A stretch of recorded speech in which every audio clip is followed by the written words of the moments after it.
Ele é arquiteto que não seguiu na profissão, tem milhares de seguidores. Ele vai falar do canal que ele tem aqui, o Dissecando, e vai falar muito sobre filme de terror. Michael Maia, muito obrigado pela sua presença hoje no MC Prosa. Eu que agradeço o convite. Muito bom estar aqui para falar sobre comunicação, que é uma coisa que fez parte da minha vida inteira e hoje faz muito mais, né? Porque trabalho com isso, enfim. Então, eu que agradeço o convite. Viu? E conta pra gente, então, como é que começou essa história de você terminar a arquitetura, não querer começar a seguir na carreira e perceber que ia ter uma transição ali para outro lugar. E como que aconteceu o Dissecando nessa história toda? Então, Dissecando, o canal Dissecando, ele começou como, especificamente, sendo sobre filmes de terror. Eu falo sobre cinema, né? Então, começou como filmes de terror. Eu sempre gostei de filmes de terror desde a infância, então para mim foi muito fácil falar sobre. E eu sempre gostei também de comunicação, do audiovisual, dessa coisa toda de falar com câmera, né? Então nunca foi um problema para mim isso. Mas aí, eu inclusive até pensei em fazer jornalismo, publicidade. Bacana. Eu acho que eu só não fiz jornalismo porque não abriu turma quando eu fiz o vestibular.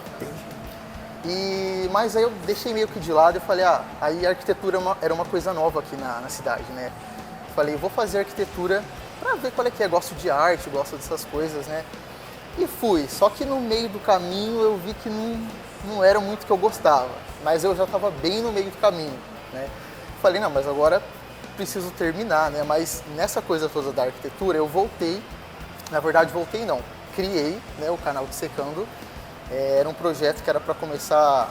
Ele começou em paralelo com aquilo, você ainda estava na arquitetura e você começou o canal. Isso, exatamente, mas eu comecei como um hobby. Na verdade, eu tinha chamado uma amiga para fazer comigo, mas ela não quis. Eu falei, quer saber, vou meter a cara e ir sozinho, né? É o que eu gosto. E comecei como um hobby. Fui soltando um vídeo por semana, essa coisa toda, né? Não dando como um trabalho em si, até porque a faculdade tomava muito meu tempo. Sim. Também trabalhava, né? CLT, aquela coisa toda. E, enfim, foi levando como um hobby. Quando eu cheguei no último ano da faculdade, eu falei, não é isso aqui que eu quero, apesar de já estar terminando, né? Eu quero focar no audiovisual. E aí você já tinha certeza mesmo? Já tinha certeza que era trabalhar com o canal. Que né? legal. E daí foi quando eu terminei mesmo, eu trabalhava numa loja de iluminação, saí e foquei 100% no canal, deixou de ser um hobby daí. E foi quando virou um trabalho realmente, porque eu podia me dedicar 100%, né? Segunda a sexta, fazendo o meu horário. Então eu comecei a criar muito conteúdo, ainda assim era filmes de terror, né? Mas depois de um tempo eu abri o leque, eu falei, eu não quero falar sobre filmes de terror só, quero falar sobre música, quero falar sobre novela, sobre séries que não sejam de terror, né? E foi quando eu abri esse leque e foi muito bom também, porque me trouxe um público diferente do que eu estava acostumado. Rompeu a bolha ali. Rompi a bolha. Michael, apesar e a gente que segue aí. A questão do terror, ela chama atenção. Tem uma comunidade muito forte para filmes, para produções audiovisuais de terror, né? Muito. Isso é... E eu não sou apaixonado, aliás, eu morro de medo, eu passo... Então, é isso que eu ia falar. Eu fico ansioso assistindo, daí depois eu passo mal mesmo, sabe? Tem muita gente. O pós o filme, pra mim, é muito ruim. Não, é porque causa sensações, né? Inclusive, eu acho que a comunicação dentro do terror, né, que é uma bolha muito grande que faz parte do meu canal. Eu acho que mexe muito com isso, com sensações, sabe? Porque eu tento, pelo menos, causar muita sensação em quem está assistindo aos meus vídeos. Seja nessa coisa de susto, de ter medo ou de nostalgia, quando eu não falo de terror, né? Mas mexe muito com isso. Eu acho que isso me comunica muito. Ou seja, o teu roteiro já está preparado para isso. Para causar alguma coisa. Eu tenho que causar alguma coisa, sabe? Se eu causo alguma coisa ali, se eu recebo um feedback sobre isso, eu fico feliz. A gente estava conversando hoje pela manhã, falando da importância, falando dessa questão da comunidade ser muito grande, né?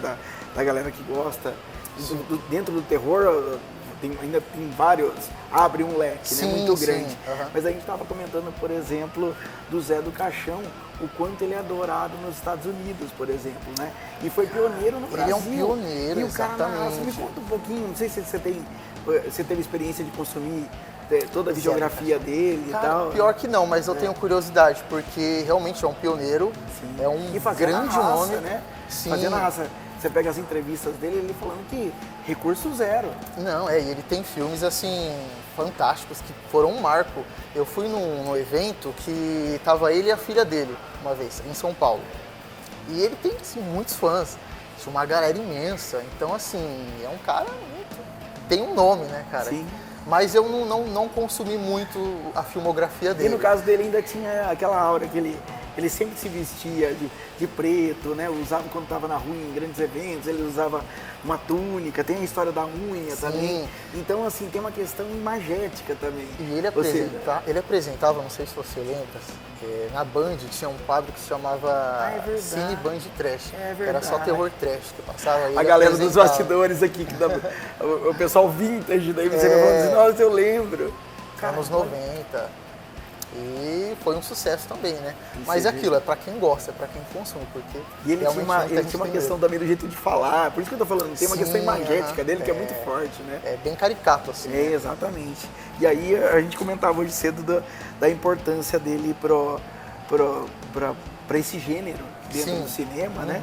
E que ele foi pioneiro também. Sim. Quando que você percebe que o teu canal começa a funcionar mesmo de verdade? Opa, é isso aqui. Em que momento que isso acontece? É quando você fura a bolha para outros assuntos ou não, ainda mesmo dentro do terror? Como é que foi ainda acontece? Mesmo dentro do terror. Falando de personagens, filmes específicos ali que eu comecei a ter um público maior e começou a ter, a monetização do canal começou a crescer também, né? Então foi pegando no tranco. Mas quando eu abri o leque, veio muito mais gente, foi muito melhor. E hoje em dia eu não me vejo falando só sobre filmes de terror. Eu quero falar sobre muita coisa. Mas o canal pegou no tranco mesmo, começou a funcionar e eu realmente levei como um trabalho, né? Levo até hoje, há uns 4 anos, a partir de uns 4 anos atrás, mais ou menos. Olha que legal para quem está assistindo a gente. O Michael, a profissão dele é a produção de conteúdo. Ou seja, as plataformas digitais, elas te monetizam sobre aquilo que você produz de conteúdo, não é isso? Conta um pouquinho pra galera. Então, como eu disse, eu era arquiteto, né? Larguei a arquitetura e hoje em dia eu realmente vivo da produção de conteúdo, né? Então, o meu carro-chefe é o YouTube e junto com o YouTube aí entra Nós Twitch. Estamos falando mais de 50 mil seguidores hoje. Falta 1000 seguidores para bater 50 mil. Agora, hein? Falta pouquinho. E aí então, entra a YouTube Twitch, é o carro-chefe. Você comentava da Twitch, qual é a experiência na Twitch? A Twitch é live, né, cara? Eu faço lives na Twitch e é muito legal essa questão da comunicação na Twitch porque é um contato mais direto com o público, né? Então tem o chat, você vai conversando, a galera te manda donate, essas coisas, então é uma troca muito bacana. E né, na Twitch faz 1 ano mais ou menos que eu tô, né? Criando conteúdo lá, streamer, essa coisa toda. E daí entra também TikTok, né, que é monetizado. Sim. Eu tento fechar pelo menos uma publicidade por mês, que me ajuda bastante também. E a gente junta tudo, né? TikTok, YouTube, como eu disse, a Twitch, publicidade, aí a gente faz o salário do mês. Ô Marco, e como é que você vê, por exemplo, como a gente trabalha com comunicação, com publicidade, né? E esse ponto de atenção quando o mercado começa a se mexer. A gente percebe uma movimentação muito grande, por exemplo, do TikTok Shop, para fazer a galera ficar dentro da plataforma mesmo, aproveitar isso para fazer cocriação, para vender e tal. Como é que você vê isso? Como é que você está olhando isso? TikTok Shop é recente para a gente no Brasil, recente, né? Mas nos Estados Unidos eles já estavam usando. Mas como é que você vê isso? Por exemplo, você que já tem uma comunidade, já tem uma estruturação lá, como é que é isso chegando para você e como é que você olha planejando, falando assim, putz, pode ser mais uma fonte de remuneração aqui, usando essa questão do TikTok Shop. Como é que você vê isso? Cara, TikTok Shop, hoje está bastante comum isso, né? Sim. Como você falou, é até recente, mas eu já até pensei em fazer algo relacionado a isso, a produtos mesmo, né, relacionado a terror. Eu já tive uma loja de camisetas de terror. Ah, é? Já tive. E-commerce? Ou física mesmo? Não, e-commerce. Mas também durou pouco. Não foi uma coisa que foi pra frente. Eu também nem coloquei minha alma naquilo, então não foi. Mas eu, inclusive, eu até estava pensando, esses tempos atrás, essa questão do TikTok Shop. Né? em talvez poder também... Porque já pra é seu conteúdo exatamente, mesmo, só que tentando... para uma fonte de renda. Sim. Mas é uma coisa que, cara, consome muito, né? Você entra no TikTok e basicamente você só vê isso. Sim. Então, acho que pra mim talvez faria uma diferença. Talvez a casa de eu pensar E a gente mais. percebe isso na prática. Eu fui dar aula semana passada e aí eu perguntei para uma classe de 30 alunos que tem 19 anos. Uhum. Falei, quem aqui já fez uma compra no TikTok Shop? 100%. Não, é uma E coisa aí, absurda, por isso que eu tô assim. falando assim, é um novo jeito de consumir. Exatamente, exatamente. E aí a gente percebe uma potência nisso também, principalmente nessa geração que está ultra conectada. Né? E é muito TikTok, né? Essa geração de hoje em dia é TikTok, né, cara? TikTok. Porque pra você ir pro YouTube, que é o meu carro-chefe, é diferente, né? O formato é diferente. Então o TikTok é muito mais fácil, muito mais rápido, né? E todo mundo que produz conteúdo, eu faço a mesma pergunta. Que tanto você é louco para ficar olhando métrica, ficar olhando número e ficar tendo frio na barriga ou não dormindo à noite quando acontece alguma coisa do número despencar? Então, que tanto que você é preocupado com isso e conta a sua experiência com as métricas? Cara, pior que eu nem sou tão bitolado nisso, pra falar a verdade, sabe? Eu tenho uma preocupação, óbvio, né, pra bater minhas metas ali. Inclusive, essa meta de seguidores, né, eu tinha até o começo do ano, fevereiro ali, a gente já tá em março, não bati ainda, mas falta pouco. E a gente fica preocupado, né, mas mais na questão da monetização. Eu, que crio conteúdo, vivo disso, né, quando eu não bato uma meta desejada ou não atinjo o número de visualizações que eu quero, porque o YouTube é isso, quanto mais visualização, né, mais propaganda vai entrar no seu vídeo, mais gente vai assistir, mais você ganha. Então eu dou uma olhadinha, mas eu tento não ficar bitolado nisso. Você já sabe? foi mais, agora é menos ou não? Já fui mais no começo. Quando eu entrei, né, para trabalhar mesmo com isso, era todo dia. Assim, todo dia eu bati o olho nas métricas, em tudo, né? Aí tinha dor de estômago à noite, ficava sem dormir. Porque eu tava crescendo, na verdade, eu falo que eu tô nessa fase de crescimento ainda. Porque eu tô muito longe de onde eu quero chegar. Mas eu sei que eu tô no caminho e a gente vai nessa, mas eu tento não ficar Eu sempre vejo também os criadores de conteúdo, às vezes reclamando da plataforma. Falam assim, o YouTube tá segurando, não quer que eu bata, principalmente os números redondos icônicos, né? 50, 100, 200. Você percebe que existe um algoritmo que segura ali, cara, ou não? O algoritmo. Como é que é isso na vida real? As pessoas não, é complicado. É uma briga com o algoritmo, na verdade, né? Todo criador de conteúdo que está no YouTube, você fica naquela briga diária.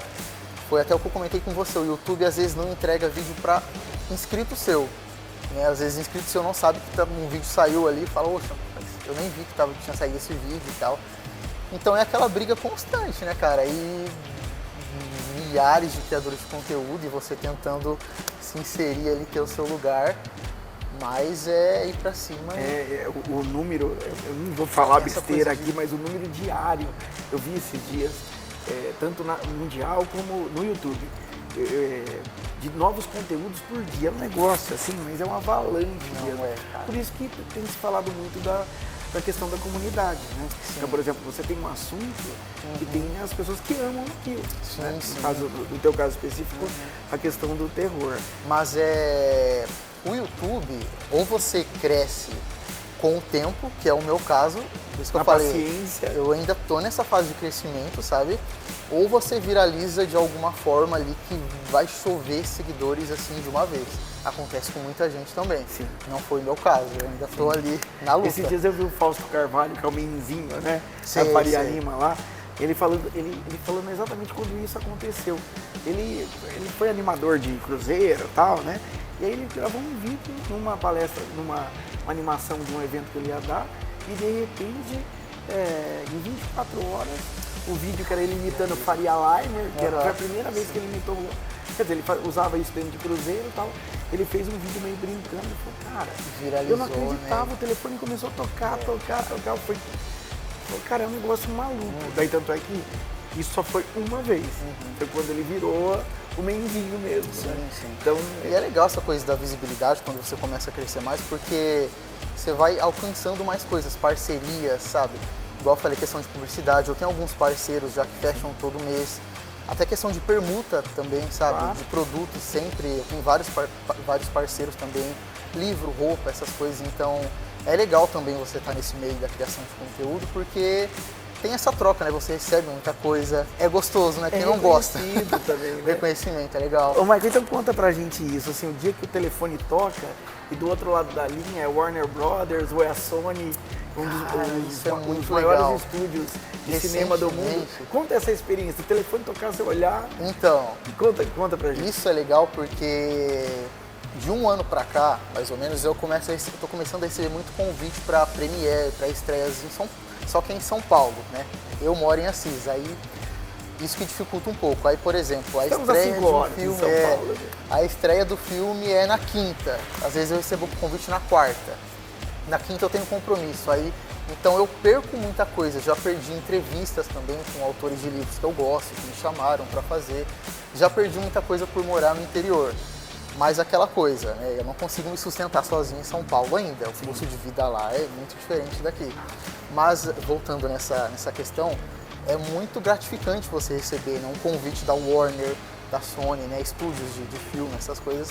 O que tem acontecido recentemente, e até mesmo para publicidade, essas coisas. Então é muito gratificante você ver que você está conseguindo, O trabalho né? está sendo reconhecido. Está mesmo. conseguindo chegar onde você quer, seu trabalho está sendo reconhecido, então é muito gratificante mesmo. E como é que é essa experiência lá? Por exemplo, eu vi no Instagram mesmo, tem você em algumas dessas experiências. E aí quando chega lá, como é que é isso? Fala, pô, galera do canal de secreto. Cara, é bem legal, você é muito bem recebido, aí vem a galera da produção pra fazer entrevista, né? Depois do filme Gerar perguntar o que conteúdo você também, acha, né? gerar conteúdo. É criação de conteúdo o tempo todo, desde a hora que você chega até a hora que você sai, tanto da sua parte quanto do lado de lá também. Pra deles, romper as né? bolhas aí. Sim. E é muito legal porque você conhece e convive ali com outros criadores de conteúdo, muita gente muito maior que você, muita gente que você admira, né? Então é uma troca assim de ambas as partes, muito legal. Bacana. Muito bom. E estando lá também, tem aquela coisa do cara que é menor que você e fala assim, porra, eu te assisto. Tem, é legal. Como é que Então é isso é isso, muito né? gostoso também, esse reconhecimento, quando alguém chega, né, e fala que te assiste, pede pra tirar foto, já aconteceu aí, se você acha que está no papo, pô, pra tirar foto comigo, Será que né? é comigo e tal?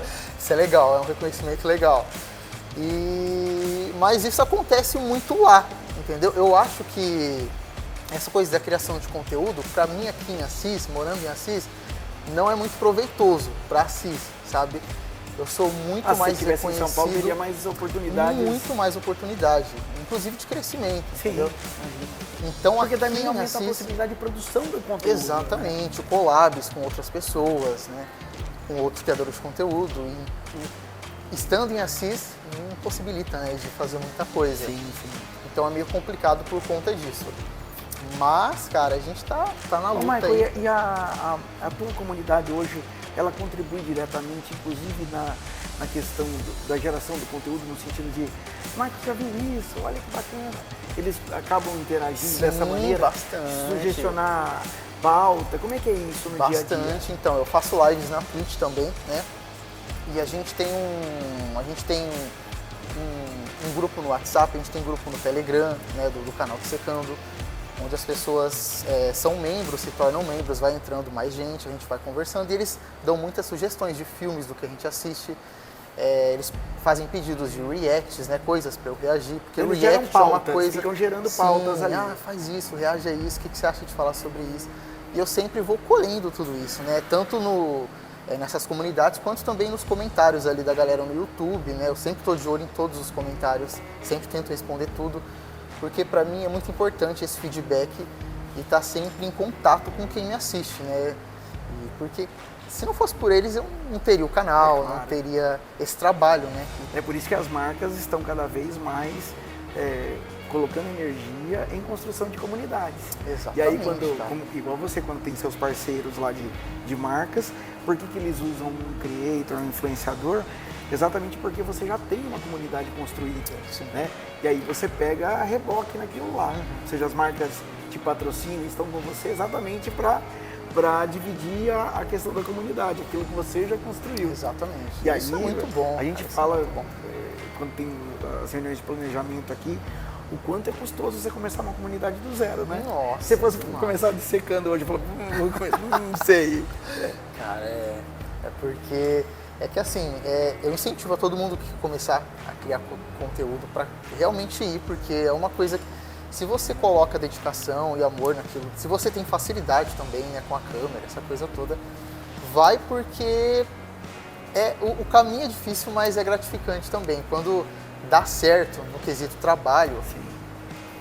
É muito bom. A gente estava visitando a equipe de produção também do MC Prosa, visitando o teu conteúdo lá e tal, né? E aí a gente viu aquela publicação do disco da Xuxa, né? Aí sei. a gente... Isso aqui só para descontrair a conversa, a gente brincando, né? Não sei se as pessoas sabem aí, quem está nos assistindo, mas, por exemplo, aquele disco que você tava na mão lá, que é o maior vendedor de disco do Brasil, mais do que o Roberto Carlos. Sério? A Xuxa é a maior vendedora de disco do Brasil. Cara, e é o primeiro disco aqui, Eu né? não lembro se é o primeiro ou o segundo. Eu não sou acompanhante da discografia da Xuxa, apesar de ter gostado da minha Não, eu acho que é o primeiro. E aí, a gente pode ter medo mesmo ouvindo ele ao contrário ou tá liberado ouvir ele ao contrário? Conta Não, pra acho galera. que tá liberado. Acho que eram rumores, né? Essa coisa de mensagem subliminar, principalmente nos anos 90, nos 2000, era muito forte. Sim. Né, cara? Eu tinha muito medo disso. Mas acho que ela já esclareceu, já tá tudo certo. Não tem impacto, podemos não tem nada, consumir. Mas se você girar, realmente você escuta um negócio estranho ali. Não, a gente pode ficar tranquilo, mas se escutar... Se escutar, dá aquele medinho. Ô, Michael, pra galera que tá nos assistindo, a gente já tá indo pro final desse papo, que tá muito bacana, né? Possivelmente a gente vai fazer uma versão 2 dele. Muito bom. Dicas do que tá em alta, tanto no terror e tal. Se você pudesse falar pra galera, assistir um filme que possivelmente poucas pessoas já tiveram acesso, mas que está disponível, ou que dá pra galera ir atrás, e também série, daquilo que é a tua vivência mesmo. Que você consumiu e falou, isso aqui é foda, tá bom pra caramba, tem que assistir. Então olha pra câmera lá e fala pra galera as dicas que você daria aí pra galera consumir de bacana aí no audiovisual. Uma série que estreou recentemente na Netflix, que foi sobre o caso do Césio. Não sei se você conhece, em Goiânia. Aquilo ali é um terror, né? Puro, cara. Aquilo ali é um terror puro. Eu assisti uma recentemente. Fatalidade, né? Uma judiação. Indico pra todo mundo, porque... E essa coisa de sensação, você fica muito agoniado assistindo aquilo, sabe? E é que eu gosto muito de clássico, né? Eu sou uma pessoa, assim, muito dos clássicos. Tipo, meus filmes preferidos são da década de 70, 80. Então você gosta de Hitchcock, assim? Você... Gosto, cara. Legal. Meu filme preferido, por exemplo, é O Exorcista, que é da década de 70. Sim. Né? Mas o terror moderno é porque, assim, você pega um filme desse pra assistir hoje em dia com essa nova geração, ninguém tem medo, ninguém acha graça. Pelo contrário, né? As pessoas até riem em certos filmes. Então não tem esse mesmo impacto. A galera tá muito no terror moderno, o terror psicológico é muito forte hoje em dia. Né? Um terror psicológico que eu acho que eu indicaria, que é muito bom, que passa essa sensação, na verdade várias, se você ficar agoniado e desesperado, é um terror que se chama Não Fale o Mal, Speak No Evil. Não sei se você conhece, se você já assistiu. Não. Mas é um terror assim. Não, tudo que de te terror pega. eu passo longe. Você não tá acreditando, mas eu tenho medo de verdade, assim, eu passo mal depois que eu assisto. Eu fico ansioso, sabe? Porque, claro, você fica tomando susto o tempo todo, mas é que a minha reação é essa, né? E tem gente que eu sou uma pessoa que eu sou apaixonado por filmes de terror desde criança, né? Sim. Então, pra mim é muito fácil consumir.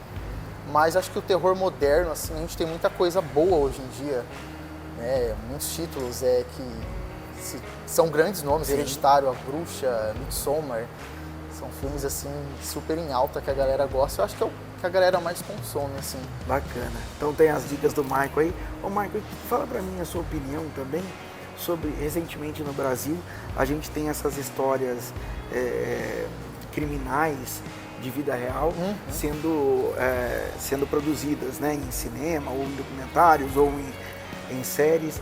Como é que é teu olhar para isso? Como é que... porque existe uma discussão se isso acaba gerando possibilidades de mais crimes acontecerem. Outra linhagem fala que não, que tem que ser relatado para moça. Como é que você vê isso? E se você consumiu todos que estão esses últimos aí? Eu consumo bastante, na verdade eu assisto todos. Até tem uma série que se chama Investigação Criminal, se eu não me engano, que são vários episódios relatando Então você gosta vários da casos ciência no Brasil. forense também? Você Gosto, cara. Eu consumo e assisto. Cara, é complicado isso porque realmente divide muita opinião, né? Uma galera fala que sim, E que... tem produções muito bem feitas também, mas tem umas que são de menor qualidade também. Mas eu acho que, no geral, não causa tanta influência, cara. Eu acho que retrata uma coisa que aconteceu, né? Que não tem como apagar, que tá ali. É como... A gente tem muitos filmes baseados em fatos reais, eu não digo de sobrenatural, eu digo realmente de crimes mesmo, essas coisas. E a discussão é, na verdade, se transformando a pessoa que cometeu um crime em herói, assim, né? Trazendo à luz, então, mas no sentido de mas herói. isso às vezes acontece. Depende de como a história é contada. Depende de como a história é contada. No caso, teve recentemente da Suzane von Richthofen, né? Sim.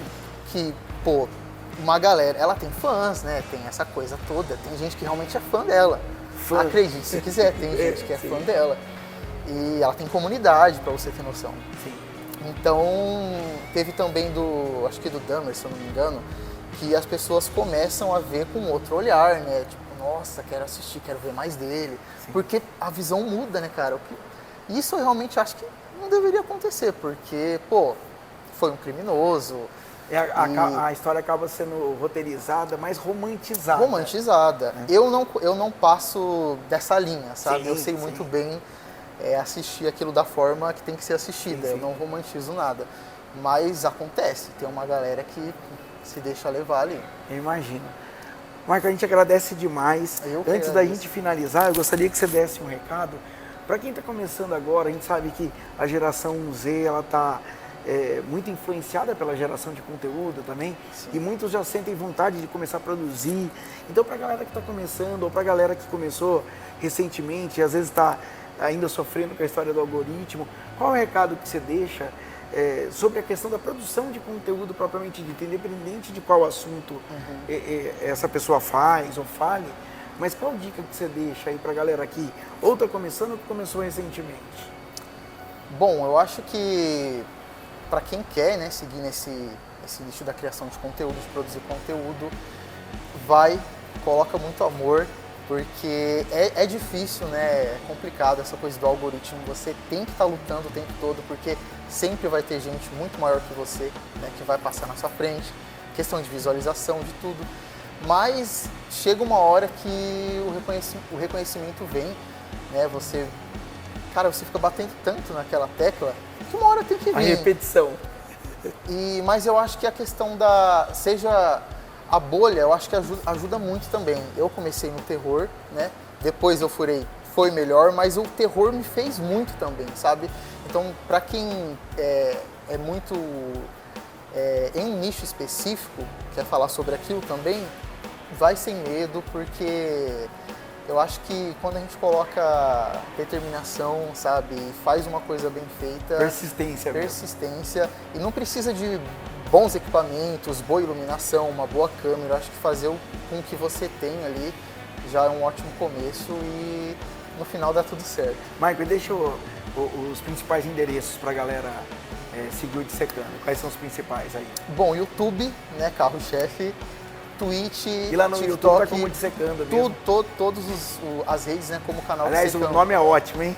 Começa com duplo sentido. É que agora rompeu a bolha, mas... Sim, mas Dissecando já, essa coisa do terror, já faz muito sentido, né? Muito bem. Michael, muito obrigado demais pelo seu tempo, pela sua disponibilidade, por dividir esse conhecimento da luta diária da criação de conteúdo aí. E a gente vai fazer uma versão 2, viu? Bora, obrigado pelo convite. É isso aí.